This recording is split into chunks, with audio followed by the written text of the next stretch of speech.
What's going on, everybody? Welcome to episode 3 of LSUUUVAL. Hope everybody is doing well and staying safe as always. And prayers go out to our awesome doctors and nurses that are doing so much to try to keep us safe and healthy. So today's topic is, of course, the NFL draft. We are exactly 1 week away. I am so excited because I need sports and I need it now. So what we're going to be focusing on mainly today is trades, and more trades, which is going to be the title and topic of this episode. So the Jaguars have a ton of options when it comes to trades. Obviously, we could trade up, and we'll talk about that a little bit. But I think it's way more likely that the Jaguars trade down more than anything else. From 9 or 20, 9 is more of a premium spot that we could get a big return on. A team that wants to move up from the mid-teens or early 20s possibly to grab their guy that they think might be gone after the top 10 or before they can get their opportunity to draft. So I came up with a few ideas that I've made work in mock drafts that I've done, and we're going to have some ideas from some people much smarter than I that they had for the Jaguars to trade. The first idea I came up with was with the Atlanta Falcons. Dane Brugler, I hope I'm saying that name right. Sorry, Dane, if I pronounced it wrong. From The Athletic, tweeted that the Atlanta Falcons are huge on C.J. Henderson and could be one of the most aggressive teams looking to trade up the board to try to grab the corner out of Florida, who has actually been mocked to the Jaguars in a ton of different drafts. So my idea that I came up with is, first of all, the Falcons don't have a ton of draft capital. They don't have a stockload of picks like the Jags do, so moving up for them might be difficult as far as return. But the first idea I came up with, which is less likely, was the number 9 overall pick goes to the Atlanta Falcons. And in return, the Jaguars get pick 16. So we'd move back 7 spots in the first round. And then we would get pick number 47 in the second round, and then a 5th-round pick in 2021. That might be too steep a cost for the Falcons to pay, in their opinion, because they don't have a ton of draft capital to play with. What to me would be possibly more likely would be for the 16th pick, the 78th pick in the 3rd round, and maybe a 2021 second or 3rd round pick might be more likely to move up to number 9 because they just don't have a ton of draft capital. So look for the Falcons to be an aggressive team to trade up with either us or maybe the Cleveland Browns at 10 to possibly grab C.J. Henderson. Another team, speaking of the New York Jets, is the New York Jets. My idea would be to send the number 9 pick to New York, where I believe they would want to draft an offensive tackle, a guy like Micah Beckton out of Louisville, Jedrick Willis out of Alabama, or Thomas out of Georgia might be a guy that they target there with that number 9 pick. And in return, what I would want in return is the number 11 pick, their pick number 68 in the 3rd round, and a 4th-round pick in 2021. I think that would be a pretty good return. It would give the Jaguars another top 100 pick. We already have 4 top 100 picks, and I see us having 5, maybe 6 by the time the draft is over. So it would give us another top 100 pick as well as another mid-round pick to play with in 2021. And then, of course, the Tampa Bay Buccaneers. Tampa Bay Buccaneers won't have a ton of holes, strictly because when you already have 2 of the top receivers in the game, they probably do need a running back, but this isn't a draft to take a running back early. They have Tom Brady, obviously, and they have a pretty solid defense. Devin White is probably in for a huge year too. But I see them going to get an offensive tackle to protect Tom Brady. Again, they could target Becton, Wills, or Thomas, or if a guy like Wirfs falls, which I doubt, I don't see him getting past either Arizona or most likely the Giants. So look for the Bucs to want to be aggressive and move up. And the first idea I came up with is send number 9 to the Buccaneers, and in return we get pick number 14 and pick number 45, their 2nd-round pick. If the Bucs aren't willing to do that because a 1st and a 2nd to move up might be too steep for them, but we've seen crazier things in the past, would be possibly getting pick 14, pick 76 in the 3rd round, and pick 117 in the 4th round in return for the number 9th pick. That would give us another couple of top 100 picks. Now, 117 is just outside of that, but with 116 and 117, we could easily make a move into the top 100 into the 3rd round to make another top 100 selection. So look for the Bucs to be another team looking to trade up with the Jaguars. Another team that I looked at was the Las Vegas, which is so weird to say, Las Vegas Raiders, who probably want to go after one of the top 3 receivers in Jerry Jeudy, CeeDee Lamb, or Henry Ruggs III, or possibly, Gruden's been known to do crazy things. A guy like Jordan Love, which unlikely maybe because they do have Marcus Mariota, they do have Derek Carr. But in case they want to move up into that top 10, I could see us getting the number 12 pick, the number 81 pick in the 3rd round, and a 3rd round pick next year to move up 3 spots. And I think that would be a great haul for the Jaguars. Another top 100 pick, you still keep your 2 firsts, and you grab a 3rd round pick for next year to play with, in addition to already having 2 firsts next year. And then another team is the Broncos, who is also in the hunt for a wide receiver or a corner. I have them looking at Jerry Jeudy, Henry Ruggs, or CeeDee Lamb. But look at them to be a sneaky candidate for C.J. Henderson out of Florida because they do need some corner help.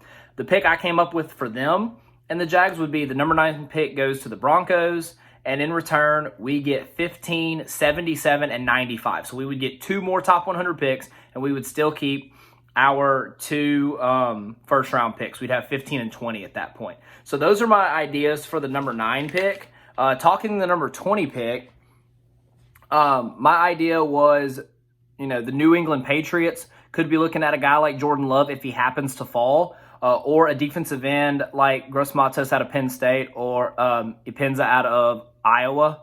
And my idea there would be sending the number 20 pick to the Patriots in return for the 23rd pick and the 87th pick. Again, we need all the top 100 talent that we can possibly get in this draft. This needs to be a big draft for the Jaguars, as we all well know. Another team would be the New Orleans Saints. The Saints don't have a ton of draft capital to play with, but they need they are looking at a receiver. I know that they've been linked a lot to Justin Jefferson out of LSU. And the 21st pick is the Philadelphia Eagles. So a lot of teams are going to look possibly to jump to the Jaguars' 20th pick to jump the Eagles for a wide receiver if the Eagles think they can stand pat and land a guy. So Jefferson or Mims might make sense for the Saints there. So my idea was the 24th pick comes to Jacksonville along with the 88th pick this year and a 4th round pick next year in return for the 20th pick. That would be a pretty good haul for the Jags. Again, all the top 100 picks we can get. Another team idea was the Baltimore Ravens. The Baltimore Ravens don't have a ton of holes, as we saw how good they were in 2019. But they are apparently targeting linebackers. So my thought was the number 20 pick goes to the Baltimore Ravens, and they look to target Murray out of Oklahoma or Patrick Queen out of LSU. And in return, we get the 28th pick, the 92nd pick, and their 3rd round pick next year, which would be a good haul for the Jags. The final one that was my idea was the Green Bay Packers. The Green Bay Packers are also looking possibly to be one of those teams to jump the Philadelphia Eagles for a wide receiver. So my idea was the 20th pick goes to Green Bay, and they target either Justin Jefferson or Mims out of Baylor. And in return, we get the 30th pick, the 62nd pick in the 3rd, and then we get their 3rd round pick in 2021. Anything where we can grab another 2nd or 3rd and possibly a 3rd next year, to me, is a great way to move back in this draft. We have holes, and I know we have 12 draft picks, but you don't project to get a ton of big-time value picks later in the draft. Obviously, there are exceptions. Gardner Minshew performed exceptionally as a rookie as a 6th round pick. But if anything we can do to grab more top 100 picks is the strategy, in my opinion, that we should be looking at. As many 2nd and 3rd round and early 4th round picks as we can possibly grab. All right, so those are my ideas. I have a couple more to discuss. My guy Jordan DeLugo on Twitter has been extremely helpful with me launching this, along with UCF Jaguar. They've supported me a lot. So he had 4 Jags trade ideas on Generation Jaguar that he shared recently. I think it might have been this morning. The first was the Jaguars linking up with the Carolina Panthers. This would be a situation to where if somebody like Jeffrey Okudah or Tristan Wirfs, or maybe if we wanted to take a flyer on Isaiah Simmons, which I'd love to have him because he's an incredible player, but I just don't think he really is a guy we would target this year. And I think he's exactly the kind of guy we would have targeted in years past, but possibly not this year with what we do. This would be a situation where the Jaguars would actually trade up and send the number 9 pick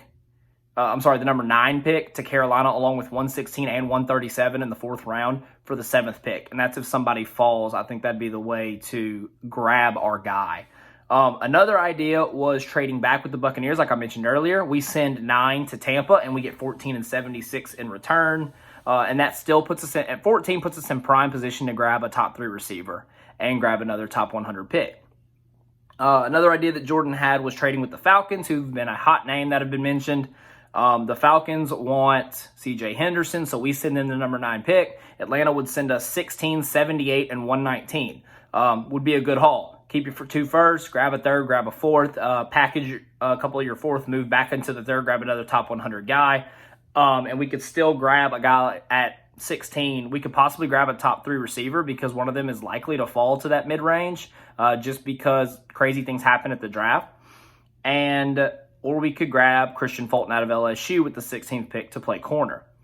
And then his final idea was actually centered around the 20th pick, where the Minnesota Vikings want to jump the Eagles for a receiver. They would trade the 22nd pick and the 105th pick to move up to 20 to grab their guy at receiver, especially since they shipped off Stephon Diggs to the Buffalo Bills. Now, granted, there are rumors swirling about Minnesota possibly trying to make a trade for Odell Beckham. And if they do that, you would see less likely them trying to grab a receiver early. But they might try to grab 2. You never know. Crazy things happen. But I think that trade would be fair. It gives us another pick just outside the top 100 that we could package to move into the top 100, and we still keep 2 first-round picks. And then on Bleacher Report, I kind of saw 2 kind of out there trade ideas for the Jaguars to make on draft night. I'm not really a fan of either, but I wanted to share them with you. The first one was making a trade with the Miami Dolphins, sending our 6th-round pick this year for Josh Rosen. I don't know about you. Josh Rosen obviously was a great college quarterback, and he has a lot of talent, but he hasn't really made it work yet where he's been. I'm not a fan of giving up a draft pick for Josh Rosen. We already did that for Josh Dobbs, and Josh Dobbs to me is a very serviceable backup. Now, I do see the Jaguars adding a quarterback in some way, but maybe an Andy Dalton in a free agent signing, maybe Cam Newton. You never know. But I just don't see us trading draft capital for a guy like Josh Rosen. I just don't think it's going to happen. And then the other trade idea from Bleacher Report was Seattle would send their 2nd-round pick this year, which I think is number 59 overall. Don't quote me on that. For Yannick Ngakoue. It's not a bad deal on paper, but I'm not a fan of it because you have set your line in the sand at a first-round pick for Yannick Ngakoue. The closer we get to the draft, the less I think we actually get a first-round pick for Yannick Ngakoue, but not 1 second-rounder. A guy who's just turned 25, who's one of the top pass rushers in the game. I just don't think that's enough. I don't think a 2nd-round pick alone is enough. So if Seattle calls and says, hey, we'll give you our 2nd-round pick this year and our 2nd-round pick next year, do the deal, in my opinion. 2 2nd-round picks is an incredible deal for Yannick Ngakoue. It gives us 4 picks in the first 2 rounds this year and next year. And so that's the deal I would do. However, I personally think Seattle might give up their first-round pick this year for him strictly because, as we've seen history, Seattle does not do a ton with first-round picks. They do a lot of trading out of the first round and different things like that. Like last year, they took Rashad Penny in the first round, which is kind of a head-scratcher, who performed well. He's a very good player, was at San Diego State, and I think he'll be a good pro, but it surprised a lot of people. I don't think the Seattle Seahawks get anybody in the 27th pick this year that makes an impact like Yannick Ngakoue does. So I think swapping 27 for Jan makes total sense for both sides. They're going to miss out on Clowney most likely from all we've heard. Grabbing a guy who's younger, healthier, and granted he's going to cost an extension, and that's, that could get a little expensive. But it's for the production you get out of Yannick Ngakoue, the price tag's not going to be that insane in my opinion. So if you can get the 27th pick, pull the trigger, don't even hesitate, and I think the Jaguars would. And then we use the 27th pick and the 20th pick to maybe move up for a guy and keep the 9th pick, or we take 3 first-round players and we get 3 of the top 27 players in the draft and we're ready to possibly actually compete in 2020 instead of it being a rebuilding or retooling year, as some people have mentioned that word. So great ideas from Jordan on trading up for the 7th pick or also trading back from 9 and 20. You've heard my ideas on trades. Let me know what you think about them. The Bleacher Report ideas, in my opinion, don't make any sense for the Jaguars. 1 second rounder for Jan is not enough, and I'm not giving up draft capital for Josh Rosen. So let me know in the comments or on Twitter what you think and what your trade ideas are. I saw one person recommended that we trade Leonard Fournette.